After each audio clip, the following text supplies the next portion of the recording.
Bukas pa ang Valentine's Day, pero ngayon pa lang bumili na ng bulaklak si Jemuel. Mula Cavite, dumayo pa siya sa Dangwa para bilhan ng bulaklak ang kanyang mama at kanyang kasintahan. Medyo nakakapagod kasi dumayo pa po ako from Cavite. Mainit, pero worth it naman po kasi mura naman na po dito. And kasi pag naka-budget ka, saktong-sakto po kasi dito kasi affordable po yung mga bulaklak. Nagsisimbolize po siya ng love and care na kahit sa isang araw po sa isang taon, yun ang nagiging palatandaan na hindi sila nawawala sa puso't isip. Ang magkaibigan namang si Andre at Naomi, maaga pa lang ay nagtungo na sa Dangwa para mamili ng bulaklak para sa kanilang mga kapatid at mga kaibigan.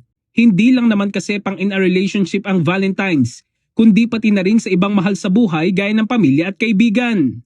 Yung day na to, nag-mark us para i-dedicate yung to show appreciation for your loved ones.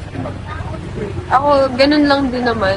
Tsaka, parang ang tagal na kasi yung last na celebration na sineselebrate natin. So, ay ito na yung parang paramdam din sa kanila na gusto mo sila or na-appreciate mo sila.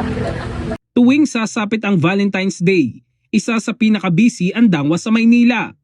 Bisperas pa lang ng araw ng mga puso, dagsa na ang mga tao sa hilerang ito sa Dangwa para mamili ng bulaklak.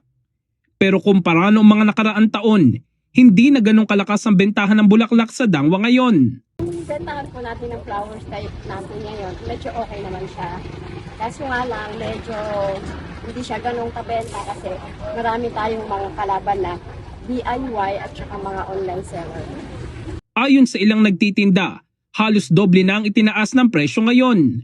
Ang isang bouquet ng bulaklak, nasa 500 hanggang 1,500 pesos depende sa klase at dami ng bulaklak. Kung tight naman ang budget, pwede naman bumili ng kada stem ng rosas, sunflower at tulips. Meron ding mabibiling arrangement na may 3 pirasong rose, sunflower o carnation sa halagang 400 pesos. Asahan naman na posible pang tumaas ang presyo ng bulaklak bukas kasabay ng payday. Pero dapat nating tandaan na bukod sa regalo, mas mahalagang maiparamdam ang pagmamahal sa mga taong espesyal sa inyo sa araw ng mga puso. In the heart of changing lives, ito si Brigada Jigo Custodio ng 105.1 Brigada News of Manila, the Music and News Authority.